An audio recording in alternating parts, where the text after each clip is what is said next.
the sheer quality of his teachings, the magnitude of what he was saying, the comprehensiveness of all aspects of Torah and of all aspects of existence, it was verified that he had been an official transmitter, a transmittee, and as he had received the Gilui Eliyahu, the revelation of Elijah the prophet, which is, in more our terms, is like what's called the whole that's greater than the sum of all its parts. It's not just a Torah made up of billions of pieces of information. It's a Torah where you connect to the actual unified light itself. And so he was told at one point in Egypt to go to Tzfat, which would be traveling north, in order to meet Chaim Vital and to become Chaim Vital's teacher, to the extent that he was born to teach Chaim Vital. It's like very dramatic the way it was all done. And so for 1 year and 8 months the Ari lived in Tzfat until he himself died.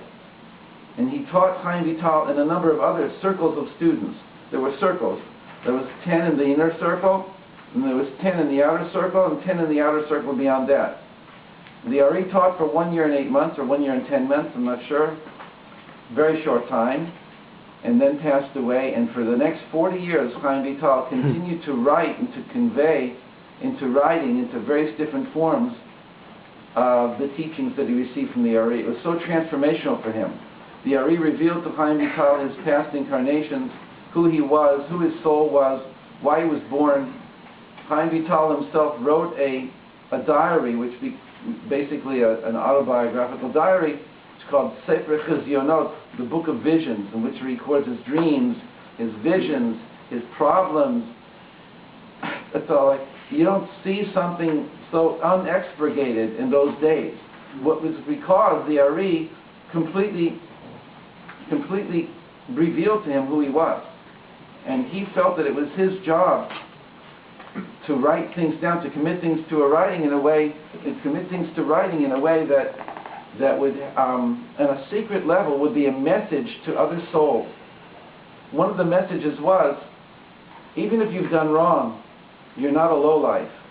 It's because your soul is greater, and you are saddled with a negative force, so you could transform it. If you've done wrong till now, don't therefore conclude that you're no good, which is so to speak buying the story.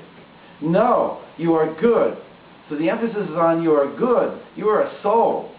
And the reason that you might have done things wrong or done things that are antithetical to the whole goodness of your soul is because you didn't know till now how good you were. It's a very powerful message. For me, it was a very powerful message. You don't know how good you are. So it turns things around. And so in my books, I bring these texts and I unfold them because, again, he was given the job to communicate it in his days, and those of us who are getting into it now, it's our job to make it known that it's not as it seems, that we are very exalted souls. And it could be almost said about the entire generation that we came down here in order to participate in a very amazing part of the drama of history, the end scene, right? And it has to seem towards the end that it's curtains, Black Sundays, Black Friday, whatever. Not good. It's not.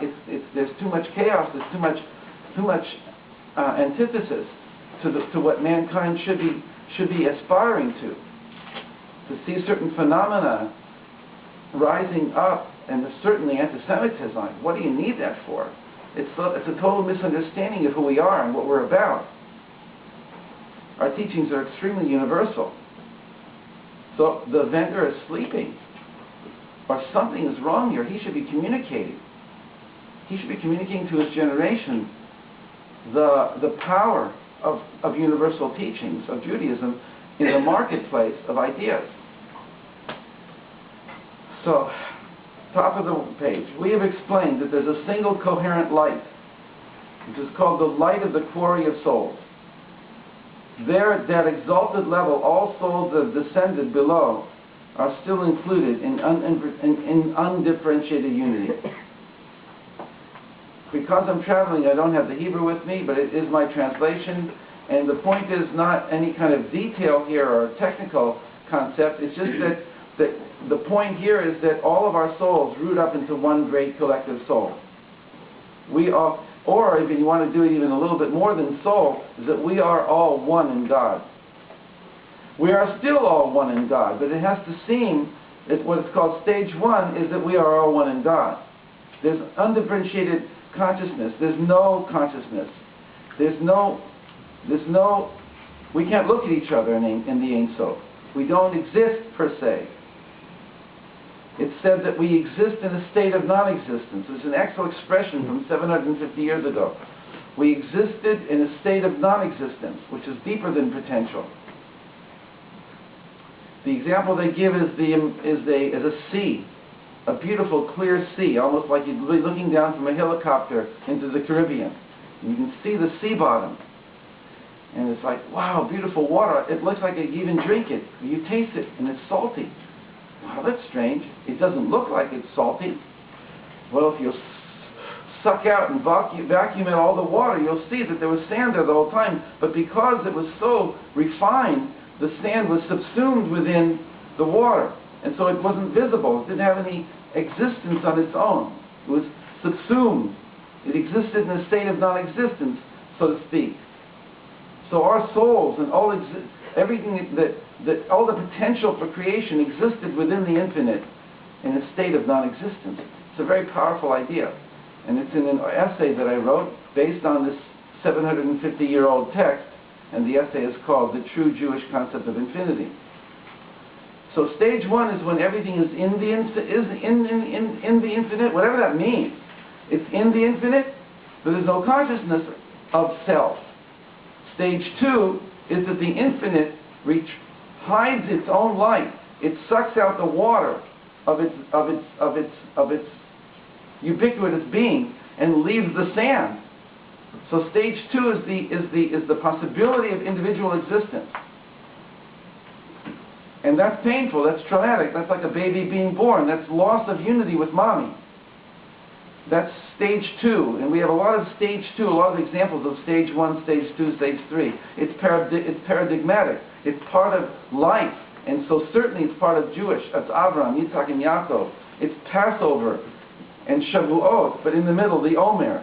And each one of them completely is consistent with the concept that Passover lifts us up above nature. It connects us like an incredible sense of unity.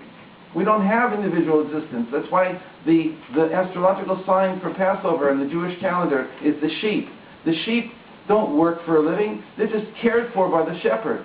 It's an Avram period because it's a love. It's the feeling of the love of the Creator lifting us up.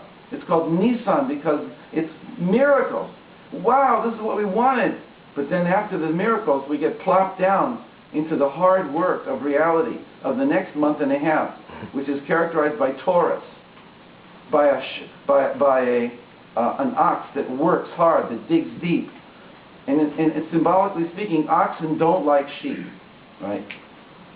And in terms of human personalities, secular Jews don't like religious Jews because they're just flock Jews. They just do the same thing all the time. They have no individuality. They haven't developed themselves. I'm going to develop my individuality, even if it's at the expense of the group. But then there's the third month, Sivan, which is the Gemini, which is the twins. Oh, beautiful. That's when the Torah is given. So the truth is that the Torah can only be given when the ox and the sheep get together. And each one gives of itself to the other and stops this stupid fighting with each other as if we're really against each other, as we're complementary to each other. We can each learn from each other. So stage one, stage two, stage three, that's one example. So in terms of the big picture, there's the infinite, and then there's the possibility of a world, which is called stage two, where God, so to speak, is hidden, and all of us exist, and a world exists. And what's stage three? Is going back into the infinite. Many stages, of course. We're talking about incredibly long periods of time to come to where we are here. Billions of years. And then, of course, billions of years, the road back, the travel back to infinite.